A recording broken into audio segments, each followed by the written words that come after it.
தேவன் சொன்ன மாதிரியே, ஏசாயா சொன்ன மாதிரி, எரேமியா சொன்ன மாதிரி நேபுகாத் நேச்சார் இந்த தேவாலயத்தை தரைமட்டமாக்கி போட்டார்.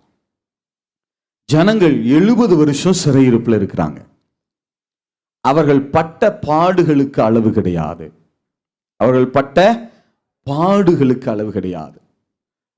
உங்களுக்கு தெரியுமான்னு தெரியல, ஒரு சிறையிருப்புனா எப்படி இருக்கும்னு சொல்லி. எந்த மனுஷனும் தலையில முடி இருக்காது. அத்தனை பேரும் என்ன செய்யணும்? ஆண்களும் சரி பெண்களும் சரி தலையை என்ன செய்யணும்? மொட்டை எடுத்துக் கொள்ள வேண்டும். புருவம் கூட விட்டு வைக்க மாட்டான். எது கூட இருக்காது?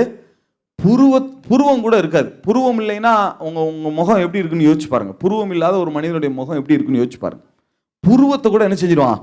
வெட்டி எடுத்துருவான். அவர்களுடைய பெண்களுடைய கற்புக்கு எந்த உத்தரவாதமும் கிடையாது. ஏசாயாவே சொன்னார், படிச்சு சொன்னார். நீங்க சொன்னா கேளுங்க. 42வது அதிகாரத்தில் இருக்கு. சரியா? நாளைக்கு காலையில் அதை தியானிக்கும் போது நம்ம வருஷா வருவோம். நான் சொன்னா கேளுங்க. ஏசாயா சொன்னார், அப்படியே நான் சொன்னா கேளுங்க. பாபிலோன் சும்மா கிடையாது. அங்க உங்களுக்கு வீடுலாம் தரமாட்டான். மலையிலையும் குகையிலையும் தான் போய் நீ குடியிருக்கணும். குடியிருக்கணுமா? இவங்க மலையிலையும் குகையிலையும் தான் குடியிருந்தாங்க. பாபிலோன் உன்னை அடிமையானா இன்னைக்கு காலையில இருந்து சாயந்தரம் வரைக்கும் வேலை பார்க்கணும். வேலை பார்த்துல என்ன செய்யறேன்? எங்கேயாவது போய் குடியிருப்போ அப்படின்னு அனுப்பிச்சு விட்டுருவான். வீடெல்லாம் கொடுக்க மாட்டான். குடிசையெல்லாம் போட முடியாது. அவன் போய் என்ன பண்ணுவானா, எங்கேயாவது குகை மலையில குன்றுகள்ல எதுக்கும் பாருங்க, நிழல் ஏதாவது பாறை இருந்தால் அங்கே போய் படுத்து கிடந்து காலையில் எழுந்திரிச்சு வந்துடணும் வேலை பார்க்கறதுக்கு. அவ்வளவு கொடுமையை ஜனங்கள் அனுபவித்தார்கள். அவ்வளவு கொடுமையை, அவ்வளவு சிறையிருப்பு அனுபவிக்கிறாங்க. 1 வருஷம் அல்ல, 2 வருஷம் இல்ல, 68 வருஷம் போயிடுச்சு. சொல்லுங்க, எத்தனை வருஷம் போயிடுச்சு? 68 வருஷம். சரியா? இந்த நேபுகாத் நேச்சார் தேவாலயத்தை இடிச்சார்ல, அவர் மரிச்சிட்டார். அவருடைய குமாரன் பெல்ஷாத்சார் ராஜாவாயிட்டார். ராஜாவான உடனே அவர்கிட்ட சொல்றாங்க, இந்த மாதிரி இஸ்ரவேல்னு ஒரு நாட்டில் இருந்த ஆட்களை பிடிச்சிட்டு வந்தோம் இல்லையா? ஆமா, பிடிச்சிட்டு வந்தோம். எங்க அப்பா எல்லாத்தையும் பிடிச்சிட்டு வந்தாரு. ஆமா, பிடிச்சிட்டு வந்தோம். அவங்க எல்லாம் சிறையிருப்புல இருந்து திரும்பி போயிடுவாங்க அப்படின்னு சொல்லிக்கிறாங்க. ஏசாயா எரேமியான்லாம் யாரோ தீர்க்கதரிசனம்லாம் சொன்னாங்களா, அந்த நாட்கள் முடிஞ்சிருச்சான், அதனால அவங்களாம் சிறையிருப்புல இருந்து போயிடுவாங்கன்னு சொல்றாங்க அப்படின்னு. அப்படியா? அவன் எப்படி போவான் சிறையிருப்புல இருந்து? என்னை மீறி போயிடுவானா? எங்க அப்பா பிடிச்ச ஆட்கள் நான் விட்டுருவானா? கணக்கு பண்ணு, எத்தனை வருஷம் கணக்கு பண்ணு அப்படின்னா எல்லாத்தையும் கணக்கு பண்ணி, ஆமா 70 வருஷம் முடிஞ்சிருச்சு. பத்தியா, 70 வருஷம் முடிஞ்சிருச்சு. ஆனா ஆக்சுவலா 70 வருஷம் முடியல, 68 வருஷம் தான் ஆயிருச்சு. எத்தனை வருஷம்? நான் சரித்திரத்தை சேர்த்து சொல்றேன் உங்களுக்கு புரியும்படியா. சரியா? 68 வருஷம் தான் ஆயிருச்சு. ஆனா அவன் என்ன நினைச்சான், கால்குலேஷன்ல எத்தனை வருஷம் முடிஞ்சிருச்சு? 70 வருஷம் முடிஞ்சிருச்சு அப்படின்னு சொல்லி இருக்குது அப்படின்னு இவன் நினைச்சிட்டு, அப்பத்தியா 70 வருஷம் முடிஞ்சிருச்சு. எங்க கையை மீறி, பாபிலோன் கையை மீறி யாருப்பா அங்க இருந்து வெளியே போக முடியும் சிறையிருப்புல இருந்து? நாங்க இஸ்ரவேலின் தேவனை பார்க்கல, எங்களுடைய தெய்வம் என்னது ரொம்ப பெருசு. இஸ்ரவேலின் தேவன் என்ன தேவன்? அவர் சொன்ன தீர்க்கதரிசனங்கள்லாம் என்ன ஆச்சு பத்தியா? நேரா இப்ப என்ன பண்றீங்க, இந்த தேவாலயத்திலிருந்து பனிமுட்டுகள் எடுத்துட்டு வந்தீங்கல்ல, அதெல்லாம் கொண்டு வா, அதுல நான் மதுபானம் பண்ணணும் அப்படின்னு சொல்லி பெல்ஷாத்சாரும் அவனுடைய மனைவிகளும் அவனுடைய பிரபுக்களும் ஒரு இரவுல கூடி விருந்து கொண்டாடுகிறாங்க. அந்த விருந்துல தேவாலயத்தின் பனிமூட்டுகள் எல்லாத்திலையும் மதுபானம் வைக்கப்படுகிறது. பெல்ஷாத்சார் விருந்து கொண்டாடுகிறான். பெல்ஷாத்சார் இருக்கிற இடம் சாதாரண இடம் அல்ல, மகாபாபிலோன். என்னது பாபிலோன்? 2 தான் மகா நகரங்கள், மகா நினிவே, இன்னொன்னு என்னது? மகா பாபிலோன். அசீரியான்னு சொன்னேன்ல, அசீரியாவின் தலைநகரம் தான் நினிவே. அசீரியாவின் தலைநகரம் தான் என்னது? நினிவே. சரி, மகாபாபிலோன் சாதாரண பட்டணம் அல்ல. அந்த பட்டணத்தினுடைய ராஜா பெல்ஷாத்சார் தேவனுடைய பனிமூட்டுகள்ல இப்ப மதுபானம் அறிந்து கொண்டிருக்கிறான்.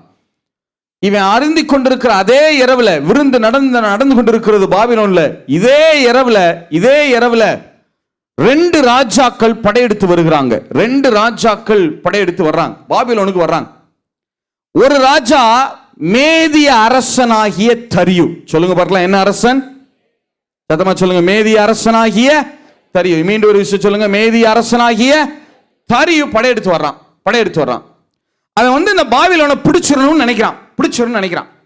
ஆனா அந்த பாபிலோனை அவ்வளவு சீக்கிரம் பிடிக்க முடியாது. என்ன செய்ய முடியாது? பிடிக்க முடியாது. பாபிலோன் சாதாரண பட்டணம் கிடையாது. அதனுடைய அந்த அந்த சுற்று சுவர் இருக்கு பாருங்க, காம்பவுண்டு மட்டும் 60 முழம்னா கிட்டத்தட்ட 90 அடி உயரம். எத்தனை அடி உயரம்? 90 அடி உயரம் அந்த காம்பவுண்டு. சரி, காம்பவுண்டு சுவர் இருக்குல்ல, அந்த காம்பவுண்டு சுவர், அதோடைய அகலம் எவ்வளவு பிரதர் அப்படின்னா 1.5 அடியா 2 அடியா பிரதர்னா 2 அடி கிடையாது. 10 ரதங்களை 1 by 1 நிறுத்தி, ஒண்ணுக்கு பின்னாடி ஒண்ணு கிடையாது, எப்படி ஒன் சைடு ஒன்னா அப்படி பக்கத்துல வரிசையா 10 ரதங்களை நிறுத்தி அந்த அந்த காம்பவுண்ட் சுற்று சுவர் இருக்குல்ல, அந்த அலங்கம்னு சொல்றாங்கல்ல, அந்த பட்டணத்தினுடைய சுற்று சுவர், அந்த சுற்று சுவர்ல 10 ரதத்தை நிறுத்தி ஒன்னா ரவுண்டு போகலாமா. அப்ப எவ்வளவு பெரிய சுவர் இருக்கும் பாருங்க. அவ்வளவு பிரம்மாண்டமான சுவர் 90 அடிக்கு எழுப்பப்பட்டிருக்கிறது. மகாபாபிலோன் அதை உடைக்கிறதுங்கிறது என்ன அல்ல, சாத்தியமே. நீங்க யோசிச்சு பாருங்க, 10 ரதங்க, ஒரு ரதமே ஒரு 6 அடி 7 அடின்னு வச்சுக்கிறீங்களேன். 10 ரதம், அப்ப ஒரு ரதத்துக்கு ரதம் இடைவெளி இருக்கணும்ல. 10 ரதம் இருக்கு. 10 ரதத்தை அப்படியே வச்சு அதுல அப்படியே அந்த சுற்றுச்சுவரில் அப்படி சுத்தி வருவாங்களாம். எப்படி இருக்கும் பட்டணம்? அவ்வளவு பிரம்மாண்டமான பட்டணம். அதை பிடிக்க வர்றான்.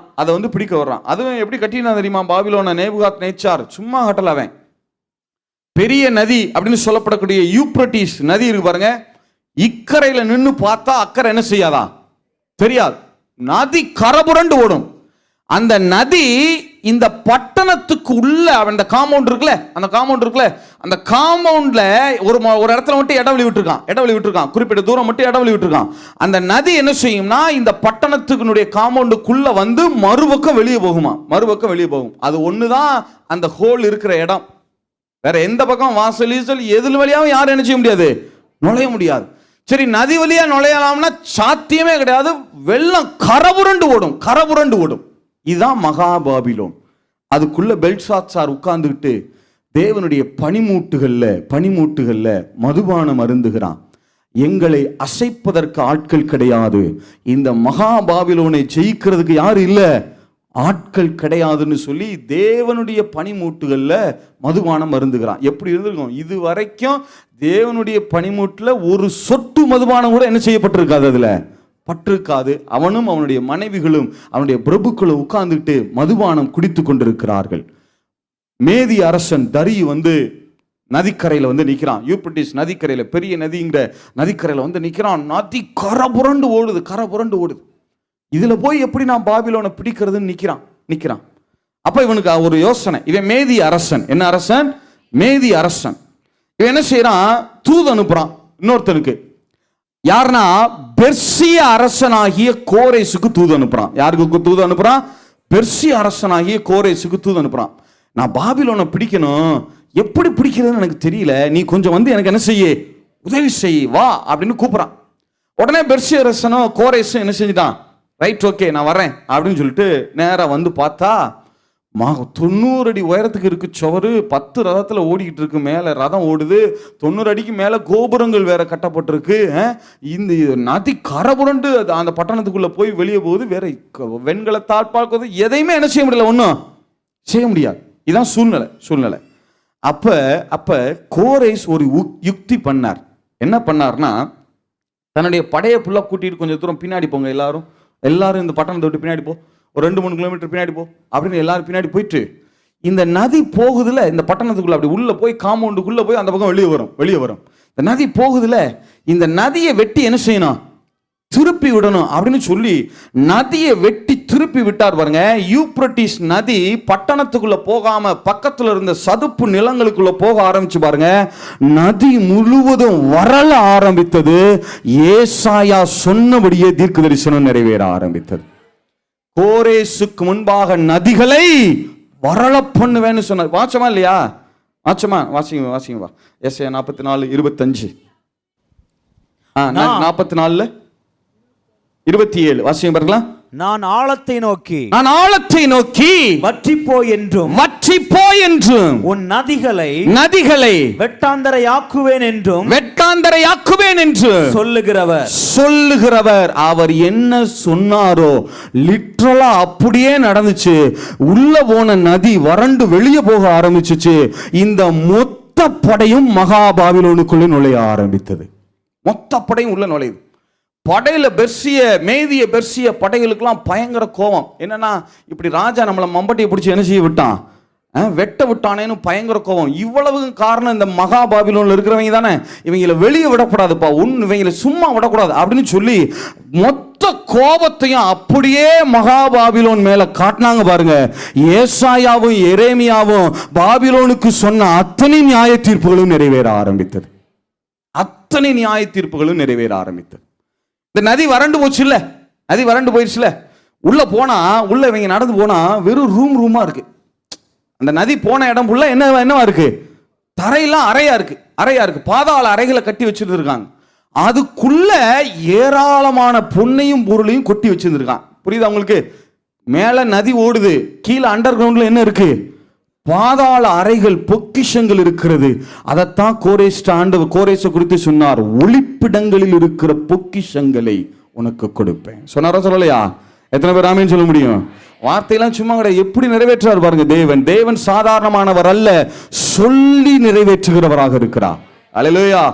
அப்போ ரூம் நடந்து போனா வெறும் என்னப்பா அறையா இருக்கு உட அப்படின்னு பார்த்தா ஏராளமா பொக்கிஷம், உலகம் முழுவதும் கொண்டு வந்த பொக்கிஷம்லாம் அங்கதான் இருக்கு.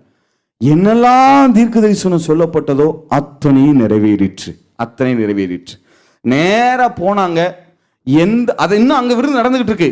பெல்ஷாத்சார் இன்னும் உட்கார்ந்து என்ன பண்ணிக்கிட்டு இருக்கான், இங்க மதுபானம் குடிச்சுக்கிட்டு இருக்கான். அதே இரவுல அவன் மதுபானம், அந்த விரல் எழுதுச்சு பாருங்க, மெனே தெக்கேல் உப்பார்சின் எழுதுச்சு பாருங்க. அதே இரவுல பெல்ஷாத்சார் கொலை செய்யப்பட்டான். தரியு பாபிலோனை சொந்தமாக கட்டி கொண்டான். தானியேல் புஸ்தகம் வாசியம் பார்க்கலாம்.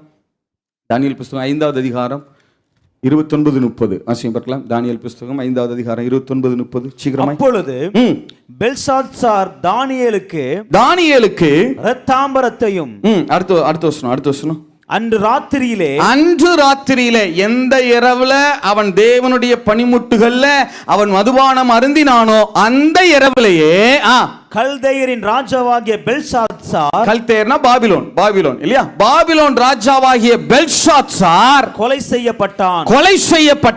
மேதியனாகிய தரியு தன் 62ஆம் வயதில் ராஜ்யத்தை கட்டிக்கொண்டான். சரி, கவனிங்க. இப்ப மகா பாபிலோன் விழுந்தது.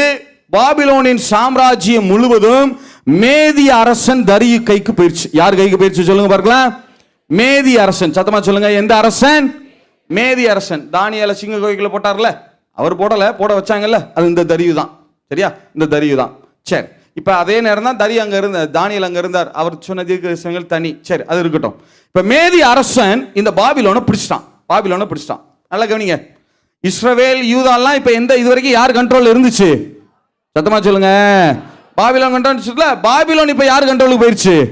மேதியா கண்ட்ரோல் போயிருச்சுல. அப்ப இப்ப யூதா இஸ்ரவேல்லாம் யார் கண்ட்ரோலுக்கு வந்துருச்சு? அப்ப மேதிய அரசன் தரியு கண்ட்ரோலுக்கு வந்துருச்சு.